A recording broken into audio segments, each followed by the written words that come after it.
Capítulo 5. Ellen White apoya el mensaje de Waggoner y Jones. Este concepto de la justicia de Cristo no fue bien recibido por el pastor Butler, presidente de la Asociación General, quien polemizó con Waggoner. Butler, The Law in Galatians 58, y Waggoner, el Evangelio en el libro de Gálatas.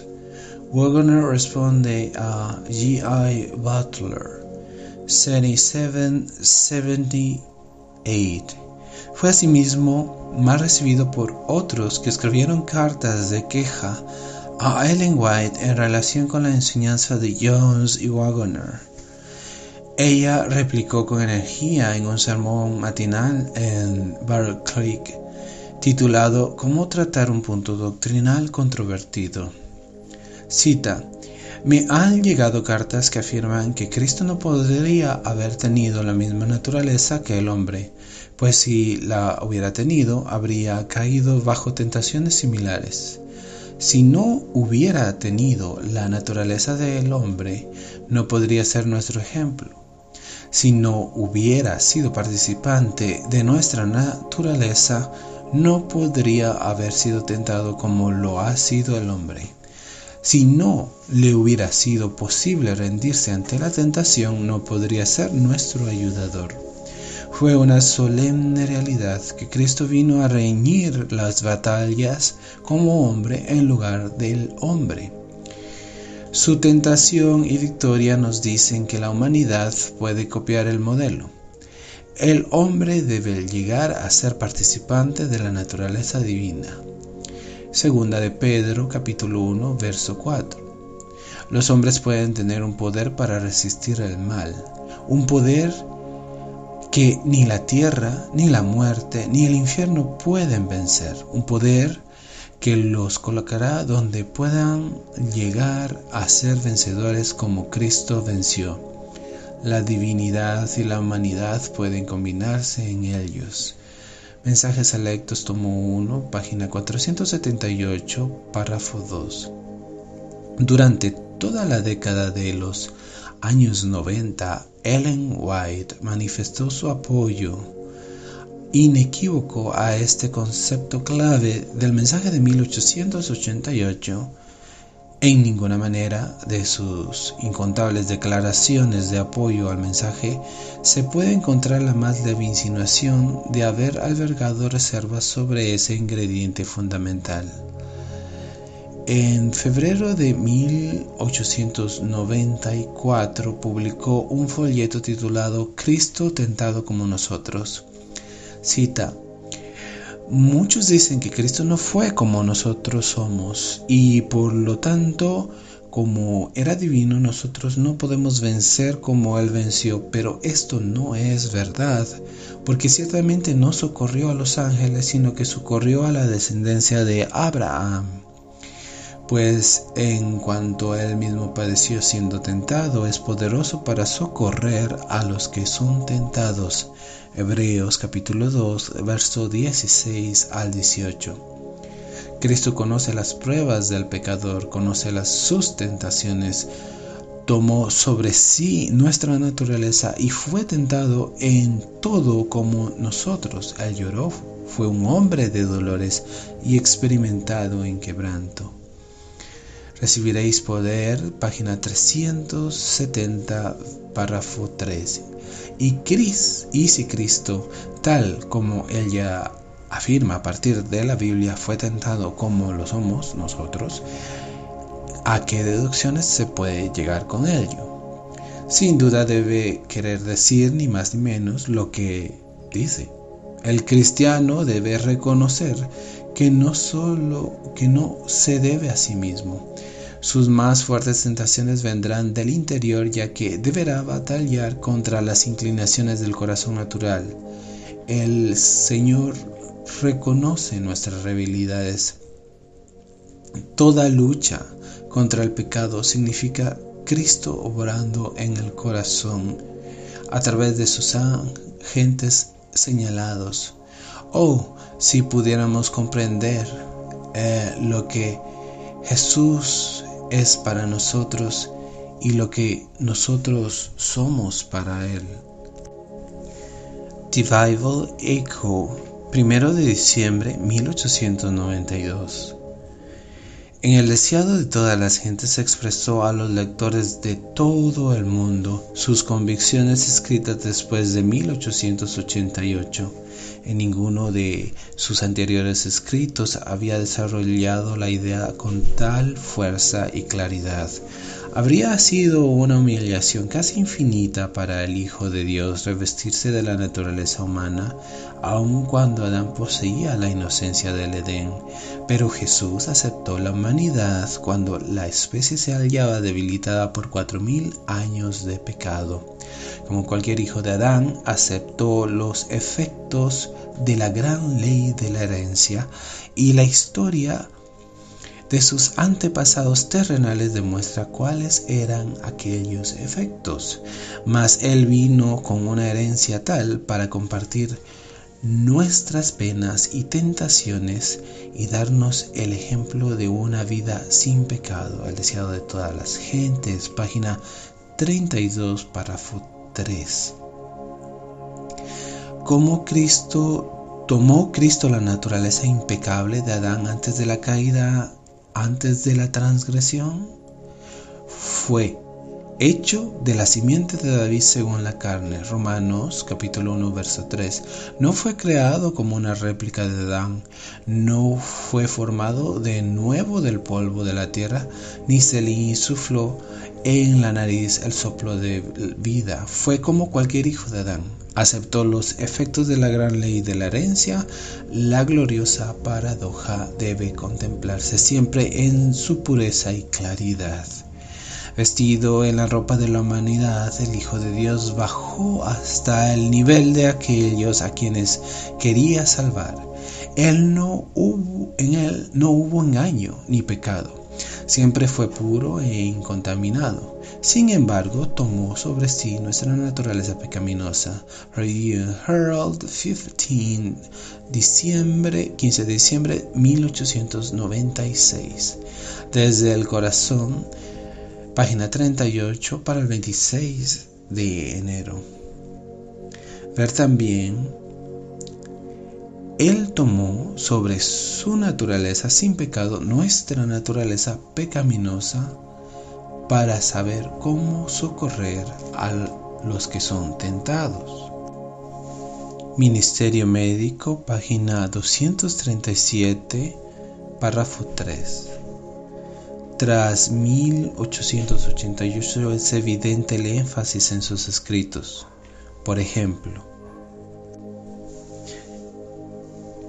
en nuestra propia fortaleza nos es imposible negarnos a los clamores de nuestra naturaleza caída.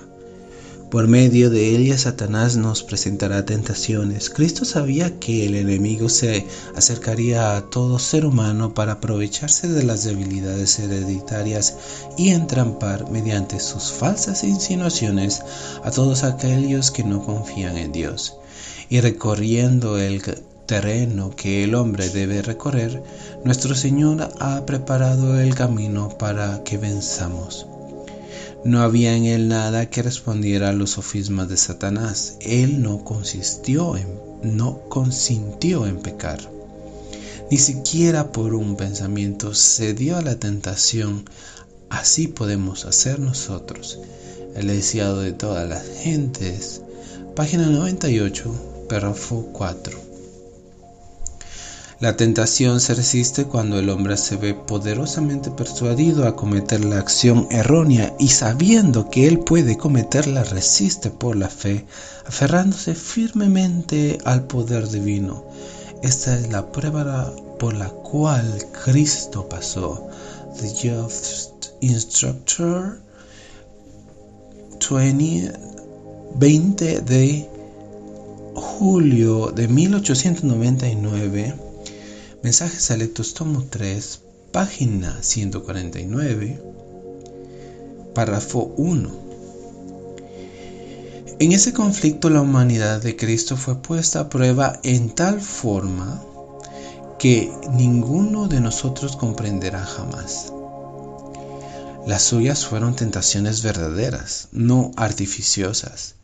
En su humanidad, el Hijo de Dios luchó con las mismísimas terribles y aparentemente abrumadoras tentaciones que asaltan al hombre, tentaciones a complacer el apetito, a aventurarse atrevidamente donde Dios no nos conduce y a adorar al Dios de este mundo, a sacrificar una eternidad por la bienaventuranza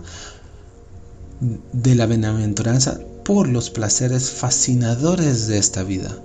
Carta 116 de 1899, Mensajes Selectos, tomo 1, página 110, párrafo 2 y 3. El error resulta siempre divisivo, la verdad es unificadora. Jones y Waggoner estuvieron en perfecto acuerdo entre ellos en sus exposiciones de la justicia de Cristo. Es realmente sorprendente que dos hombres con temperamentos tan dispares pudiesen atravesar el laberinto de las trampas teológicas ocultas que aguardaban a todo el que se entregaba al estudio de esos temas y sin embargo permanecieran en tal unidad. Ellos creían en la unidad, apelaron a la iglesia a mantenerse unida y demostraron admirablemente su unidad. En la época en la que su mensaje fue el tema crítico del que la iglesia afrontaba, su propósito no era desgranar matices teológicos ni explayarse en dificultades semánticas.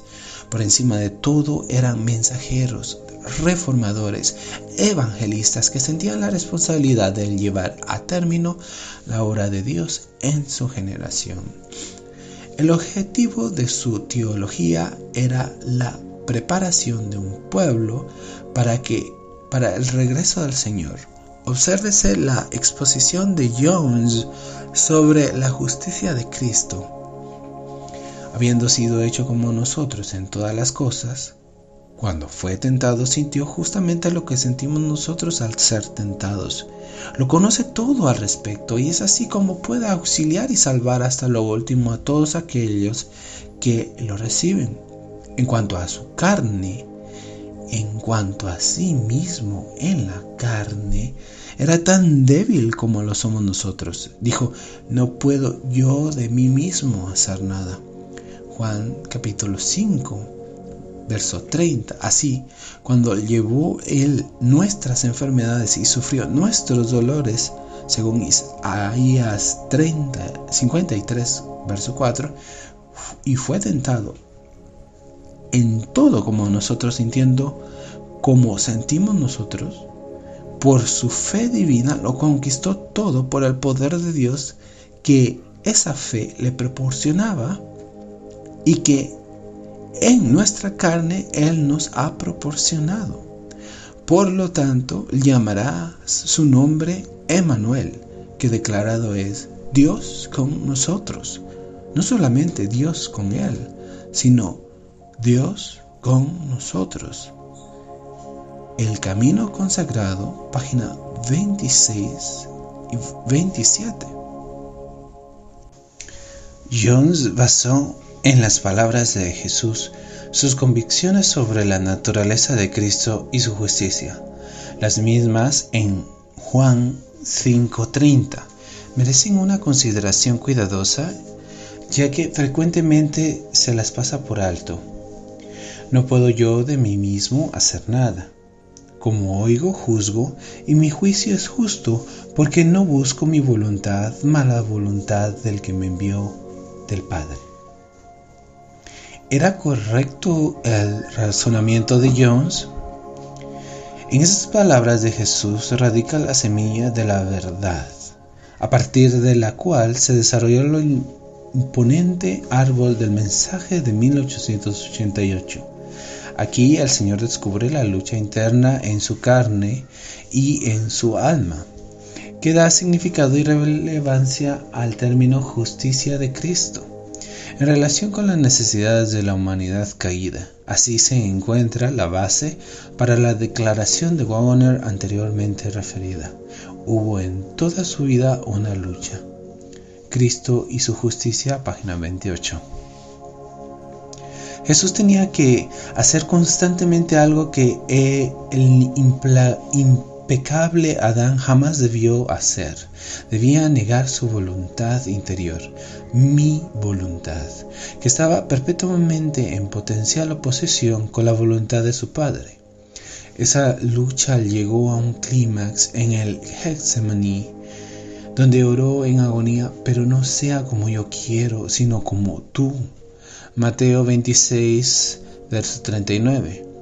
Una lucha interna como esa solo es posible para alguien que conocía los clamores de nuestra naturaleza caída. El deseado de todas las gentes, página 98, párrafo 1. Vista en esa luz, la victoria de Cristo vino a ser para Jones y Waggoner una gloriosa justicia dinámica, el fruto de una lucha y con un conflicto, más bien que el concepto tradicional de algo pasivo, divinamente heredado, basado en la facilidad innata. Captemos los puntos claves de las exposiciones de Jones sobre la gloriosa justicia de Cristo. Si no hubiese sido hecho de la misma carne que aquellos a que vino a redimir, entonces no sirve absolutamente de nada el que se hiciese carne. Más aún, puesto que la única carne que hay en este vasto mundo que vino a redimir es esta pobre, pecaminosa y perdida carne humana que posee todo hombre, si esa no es la carne de la que Él fue hecho, entonces Él no vino realmente jamás al mundo que necesita ser redimido, sino vino en una naturaleza humana diferente a la que existe realmente en este mundo. Entonces, a pesar de haber venido para todo fin práctico de alcanzar y auxiliar al hombre, estuvo tan lejos de Él como si nunca hubiera venido. De haber sido así, hubiera estado tan lejos en su naturaleza humana y habría sido tan de otro mundo como si nunca hubiera venido al nuestro. El camino consagrado, página 35. La fe de Roma en relación con la naturaleza de Cristo y de María, y también de nuestra naturaleza, parte de esa noción de la mente natural según la cual Dios es demasiado puro y santo como para morar con nosotros y en nosotros, en nuestra naturaleza humana pecaminosa.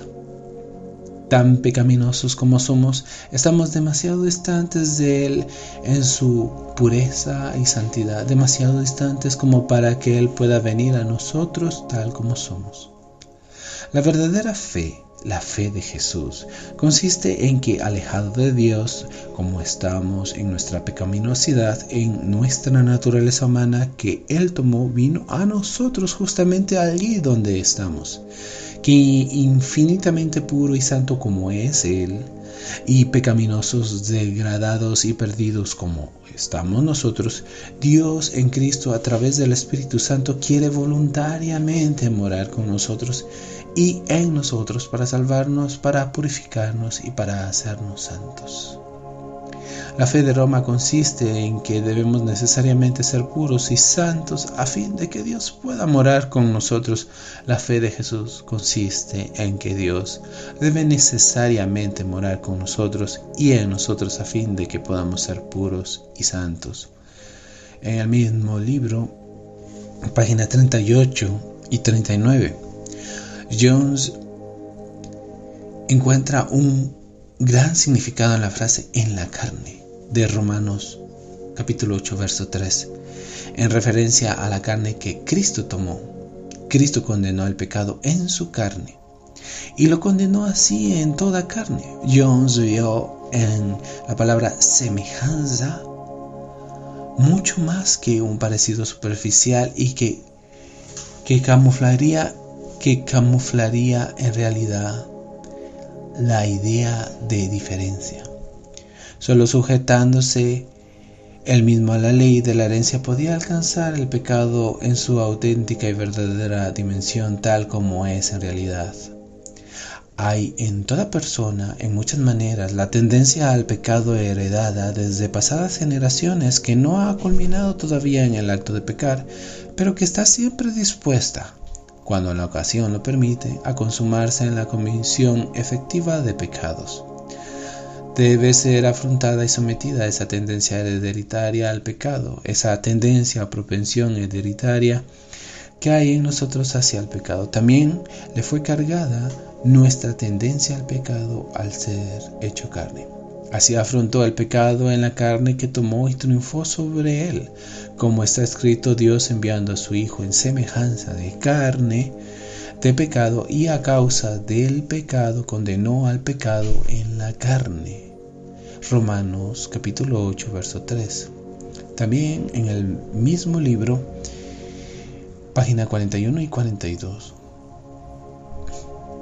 Y a fin de guardarnos de pecar, se nos imparte su justicia en nuestra carne, de igual forma en la que nuestra carne, con su tendencia al pecado, le fue impartida a él. Esto en el mismo libro, en la página 42. Fue de ambas maneras, por herencia y por imputación, como Jehová cargó sobre él el pecado de todos nosotros. Y cargado de ese modo, con esa inmensa desventaja, recorrió triunfalmente el terreno en el que, sin ningún tipo de desventaja, había fallado la primera pareja. Y por haber condenado o vencido al pecado en la carne, aboliendo en su carne la enemistad, nos libra del poder de la ley de la herencia. Y puede así en justicia impartir su poder y naturaleza divinos a fin de elevarnos sobre esa ley, manteniendo por encima de ella a toda alma que lo reciba. En el mismo libro, página 43 y 44. Sigue ahora el poderoso llamado evangélico, en el que Ellen White basó su declaración de que ese es el mensaje que Dios ha ordenado que se dé al mundo. Y cita: Dios, enviando a su propio Hijo en semejanza de carne de pecado, Cristo tomando nuestra naturaleza tal como es, en su degeneración y pecaminosidad, y Dios morando constantemente con Él y en Él, en esa naturaleza, en todo eso Dios demostró a todos por los siglos que no hay ser en este mundo tan cargado con pecados o tan perdido como para que Dios no se complazca en morar con Él y en Él para salvarlo de todo ello y para llevarlo por el camino de la justicia de Dios. Y su nombre es con toda propiedad Emmanuel, que significa Dios con nosotros. Esto en la página 44. Es claro que el mensaje está basado enteramente en las Escrituras.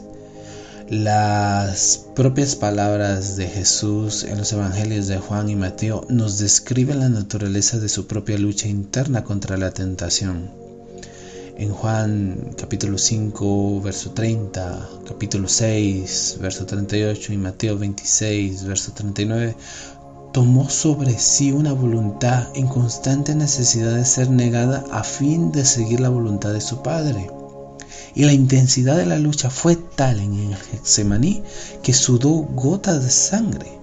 Pablo señala que se negó a sí mismo en Romanos capítulo 5, verso 3. Lo anterior explica cómo fue enviado. En semejanza de carne, de pecado, y a causa del pecado, condenó el pecado en la carne.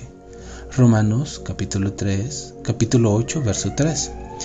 Pablo explica que nosotros éramos siervos bajo los rudimentos, que es la palabra estoiquea, del mundo. Mas Dios envió a su Hijo, hecho súbdito a la ley, para que redimiese a los que estaban debajo de la ley. Gálatas capítulo 4, versos 3 y 5. Cristo fue enviado para resolver el problema del pecado allí donde éste radicaba, entrando en la esfera en la que esos poderes se habían atrincherado y, habiendo invadido el territorio del enemigo, lo venció. asumió la naturaleza humana caída que había sido invadida por los poderes del mal, y en territorio ocupado por el enemigo ganó la victoria en favor nuestro. Ser hecho súbdito a la ley no puede significar de ningún modo ser súbdito de la ley judía ceremonial, ya que en ese caso sería a judíos literales a los únicos que hubiera venido a redimir. Súbdito a la ley significa claramente la misma esfera que los rudimentos del mundo, tal como los hemos conocido. Él conoció nuestro conflicto con la voluntad, y allí donde nosotros caemos, Él venció. Nos reconcilió en el cuerpo de su carne por medio de su muerte, despojando los principados y las potestades, los sacó a la vergüenza en público, triunfando de ellos en sí mismo. Colosenses capítulo 1, verso 22 y capítulo 2, verso 15. El autor de Hebreos no escatima palabras para clarificar su significado. Solamente la maestría del enemigo en el engaño puede haber mantenido anublados esos conceptos inspirados durante casi 2000 años de historia. El que santifica y los que son santificados de uno son todos, por lo cual no se avergüenza de llamarnos hermanos. Así que cuanto los hijos participaron de carne y sangre, Él también participó de lo mismo, porque ciertamente no tomó a los ángeles, sino a la simiente de Abraham tomó, por lo cual debía ser en todo semejante a los hermanos. Porque en cuanto Él mismo padeció siendo tentado, es poderoso para socorrer a los que son tentados. Hebreos capítulo 2, verso 11 al 18. No tenemos un pontífice que no se pueda compadecer de nuestras flaquezas, mas tentado en todo según nuestra semejanza, pero sin pecado. Lleguémonos pues confiadamente al trono de la gracia para alcanzar misericordia y hallar gracia para el oportuno socorro. Hebreos capítulo 4, versos 15 y 16. Algunos han buscado un significado esotérico en una carta publicada de Ellen White que supuestamente contradice el abundante énfasis del conjunto de sus dilatados escritos sobre el mensaje de la justicia de Cristo en semejanza de carne de pecado. Se trata de una advertencia dirigida a un obscuro evangelista de New Zealand a fin de que fuera extremadamente cauteloso en cuanto a su forma de enseñar la naturaleza humana de Cristo. En los siguientes términos: no lo presente a Cristo ante la gente como un hombre con las propensiones del pecado. En ningún momento hubo en él una propensión malvada. Evite toda cuestión que se relacione con la humanidad de Cristo, que pueda ser mal interpretada. La verdad y la suposición tienen no pocas similitudes. Al tratar de la humanidad de Cristo, debe ser sumamente cuidadoso en cada afirmación, para que sus palabras no sean interpretadas haciéndoles decir más de lo que dicen y así pierda o oscurezca la clara percepción de la humanidad de Cristo combinada con su divinidad.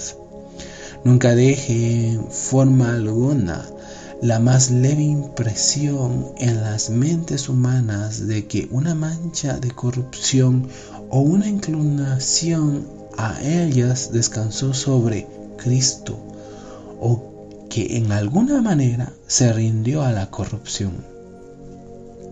En ninguna ocasión hubo una respuesta a las muchas tentaciones de Satanás. Cristo no pisó ni una sola vez el terreno de Satanás para darle ventaja alguna.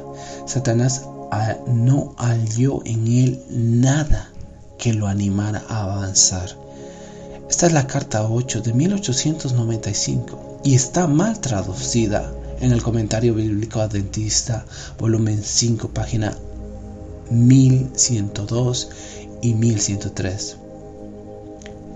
la N de la T, la carta fue dirigida al pastor Baker y su esposa, motivo por el cual debe emplearse de manera singular, usted, en lugar del plural que se usa en la traducción castellana del comentario bíblico, que da así a entender que se trató de una carta destinada a ser distribuida urbi et orbe, lo que no es cierto. El comentario bíblico traduce también incorrectamente tendencias al pecado, allí donde Ellen White escribió propensiones del pecado, que son las propensiones que ha desarrollado quien ha cometido pecado. Importantes factores guían nuestra comprensión de este testimonio. La cautela en relación con terminología descuidada, imprecisa o desordenada en una necesidad para todos nosotros. Es una necesidad para todos nosotros. Ese es un tema vital que requiere exactitud en el empleo de las palabras inspiradas. Por ejemplo, no sería correcto decir que Cristo tenía una naturaleza pecaminosa, ya que esas palabras podrían fácilmente ser interpretadas como diciendo más de lo que pretenden. La afirmación correcta es: Él tomó sobre su naturaleza sin pecado nuestra naturaleza pecaminosa para saber cómo socorrer a los que son tentados. El Ministerio Médico, página 237, párrafo 3.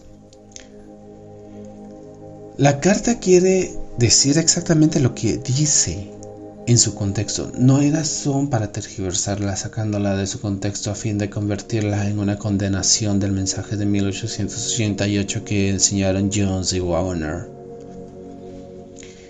N del T, poniéndola así en contradicción con muchas otras declaraciones de ella misma. De hecho, la carta dice virtualmente a W. H. Baker que estaría seguro si siguiese el ejemplo de Jones y Waggoner y permaneciese en las ajustadas y precisamente definidas expresiones de ellos. El que Ellen White y Waggoner empleasen terminología y sintaxis casi idéntica durante aproximadamente los 7 años anteriores evidencia lo dicho. Comparemos declaraciones paralelas de uno y otra a propósito de la batalla de Cristo en la carne frente a la tentación y su perfecta victoria. Allí donde Warner nos dice en The Signs en 1889, para el 21 de enero, su humanidad solamente veló su naturaleza divina, que fue más que capaz de resistir exitosamente las pasiones pecaminosas de la carne. Toda su vida fue de lucha, la carne impulsada por el enemigo de toda justicia atraería hacia el pecado. Sin embargo, su naturaleza divina ni por un momento albergó un deseo impío, ni siquiera por un instante vaciló su poder divino. Volvió al trono del Padre tan inmaculado como al dejar las cortes gloriosas. Ellen White nos dice en su carta de 1895, la carta 8, Jesucristo era el unigénito Hijo de Dios, tomó sobre sí mismo la naturaleza humana y fue tentado en todas las cosas como la naturaleza humana lo es. No pudo haber pecado, pudo haber caído, pero ni por un momento hubo en él una propensión malvada. Nunca, de ningún modo, deje la más mínima impresión en las mentes humanas de que Cristo hubiera ni una mancha o inclinación a la corrupción, o que hubiese cedido a ella de algún modo. Ni en una sola ocasión hubo una respuesta a sus multiformes tentaciones, las de Satanás, ni por una sola vez caminó Cristo en el terreno de Satanás. Luego podemos leer la idea de que Ellen White hubiera podido escribir esa carta a Baker como una forma indirecta de corregir a Waggoner y Jones es disparatada. Para cuantos conocen el carácter franco y directo de ella, Ellen White sabía bien cómo dirigirse a los mensajeros de 1888 en caso de haber querido corregirles en su enseñanza. En ninguna comunicación escrita hay evidencia de tal cosa. También, nunca a lo largo de su vida intentó Ellen White publicar esa carta. De hecho, no se publicó hasta 1950. Muy difícilmente habría obrado así de haber considerado que la enseñanza de Jones y Waggoner había extraviado a la Iglesia mundial.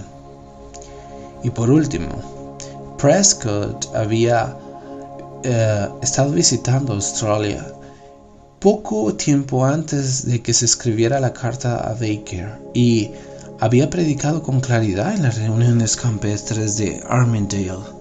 En octubre, reuniones a las que Ellen White asistió, su comprensión de la naturaleza de Cristo era virtualmente idéntica a la de Jones y Waggoner. Dijo Ellen White a propósito de aquellos sermones de Prescott: se predicó a Cristo en todo sermón, y a medida que las grandes y misteriosas verdades en relación con su presencia y obra en los corazones humanos se iba haciendo diáfanas, hubo luz convincente y gloriosa. Trajo convicción a muchos corazones. Las personas dijeron con solemnidad: esta noche hemos oído la verdad. Por la tarde el profesor Prescott nos dio una lección valiosa, preciosa como el oro. Se separó la verdad del error y por el Espíritu Divino se la hizo brillar cual joya reluciente. El Señor está trabajando por medio de sus siervos, quienes proclaman la verdad, y ha dado al hermano Prescott un mensaje especial para el pueblo. Labios humanos pronuncian la verdad en demostración del Espíritu y poder de Dios.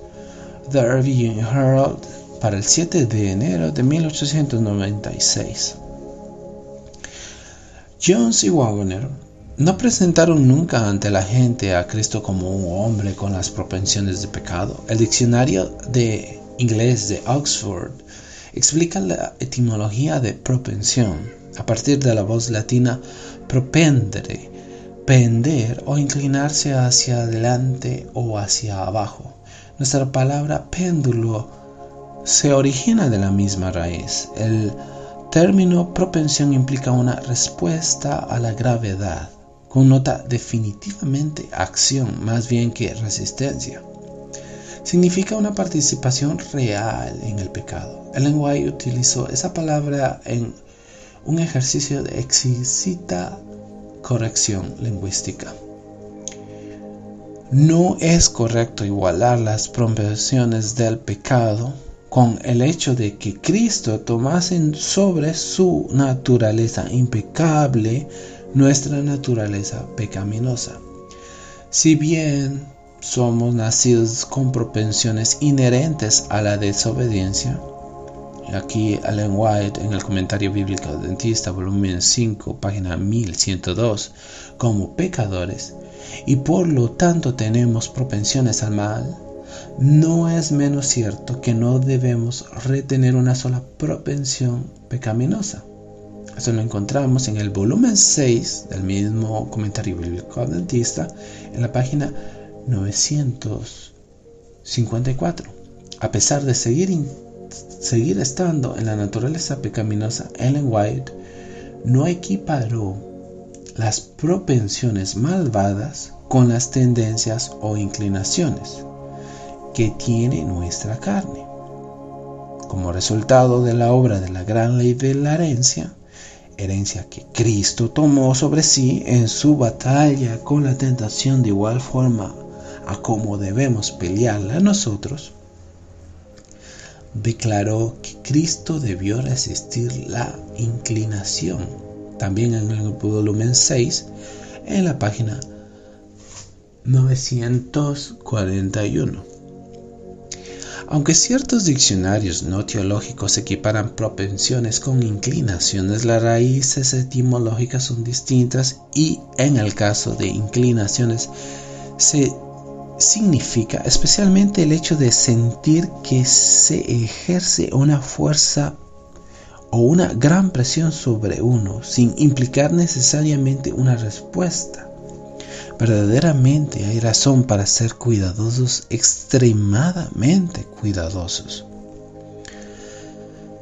En todo caso, hubo tensión y se suscitaron cuestiones en la era de 1888, algunas de las cuales contribuyeron a obstaculizar la aceptación del mensaje salvífico de la gracia. Veamos la consideración que da Jones en una de esas cuestiones.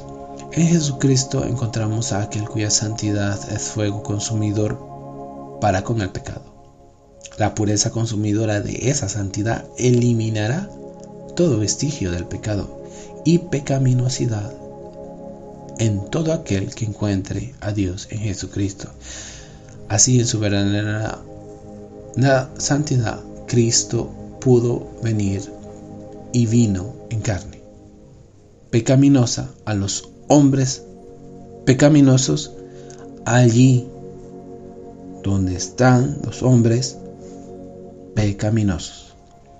Algunos han encontrado en los testimonios, y está al alcance de todo quien la busque, la declaración de que Cristo no poseía pasiones como las que nosotros tenemos.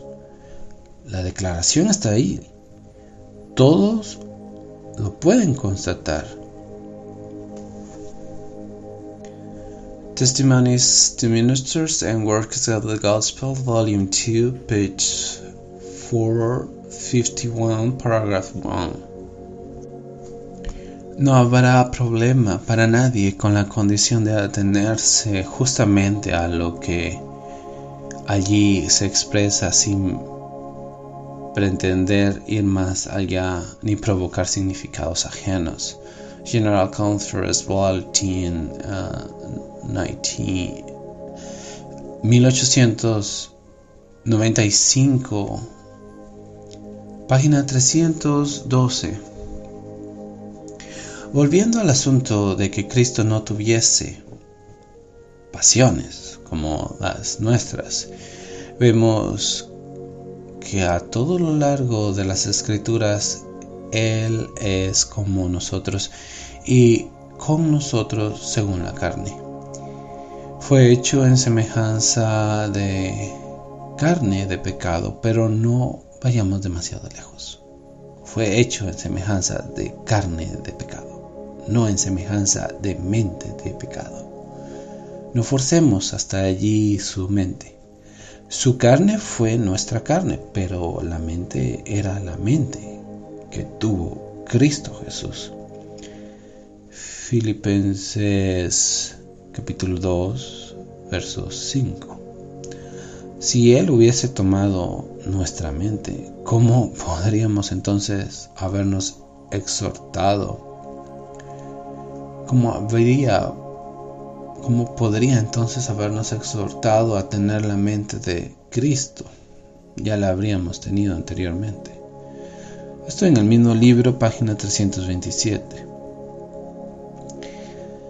Para toda mente libre de prejuicios es evidente desde lo que lo que Jones estaba haciendo era sencillamente afirmar que Cristo ni siquiera por un momento cedió o consintió a participar en el pecado. Empleó la palabra mente en la más noble connotación paulina, esto es, la de propósito o elección. Hemos de ser capaces de ver por encima de la confusión surgida en las controversias de nuestros días para poder apreciar el sencillo encanto del mensaje de 1888 en su belleza original. Algunas noches, tras asistir a las reuniones de reavivamiento mantenidas posteriormente en Minneapolis, Ellen White sentía tal alegría que le costaba conciliar el sueño. El Espíritu Santo estaba trabajando en los corazones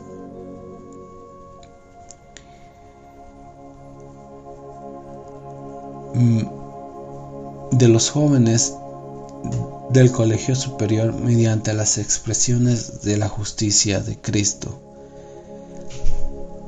En el colegio superior hubo reuniones que fueron de un intenso interés. Si la justificación por la fe no resulta interesante, algo falla.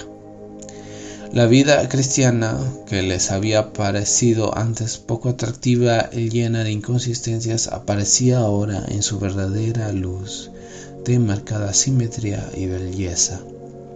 Aquel que les había parecido anteriormente como una raíz muerta extraída de un secadal sin forma ni encanto vino a ser el señalado entre 10,000 y todo el deseable. Review Herald, 12 de febrero 1889.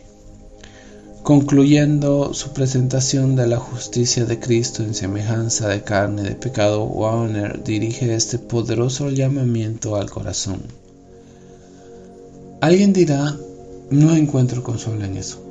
Dispongo ciertamente de un ejemplo, pero no puedo seguirlo, ya que carezco del poder que Cristo tuvo. Él era Dios también mientras estaba aquí en la tierra. Yo no soy más que un hombre. Sí, pero puedes tener el mismo poder que Él tuvo, si así lo deseas. Él estuvo rodeado de flaqueza, sin embargo no hizo pecado. Por lo tanto, cobren ánimo las almas débiles, cansadas, oprimidas por el pecado. Acérquense confiadamente al trono de la gracia, Hebreos capítulo 4 verso 16, donde pueden tener la seguridad de encontrar gracia para el oportuno socorro en tiempos de necesidad, porque esa necesidad la siente nuestro Salvador precisamente en el tiempo oportuno. Él se puede compadecer de nuestras flaquezas. Hebreos 4 verso 15. Cristo y su justicia en la página 28 y 29. Ciertamente, también hoy debiéramos sentir la necesidad de presentar a Cristo como al Salvador, que no está alejado, sino cercano al alcance de la mano.